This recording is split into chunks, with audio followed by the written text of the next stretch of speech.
I think about this drive for purpose that people want not only a job to do, but that they also want to do something that matters, however they define what matters. I totally think that's true. And that's one of the things we hear from really all generations within the workforce, but the newer ones coming in, purpose matters. So that's actually a lot with, you'll hear the Great Resignation out there that I think everyone's trying to do, us specifically, is remember why we're here and that we do have a purpose. And that is different than a lot of other industries. Not that everyone doesn't have a purpose, but we really do. So how do we connect that for people to understand the work they do matters and makes a difference?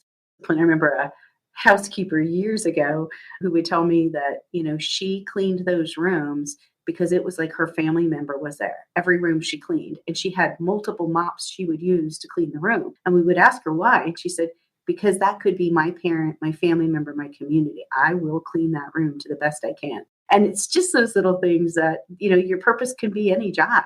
One of my lab leaders said to me years ago, when we look at the cultures and the specimens in the petri dish, it's not just looking at the specimen through a science eye.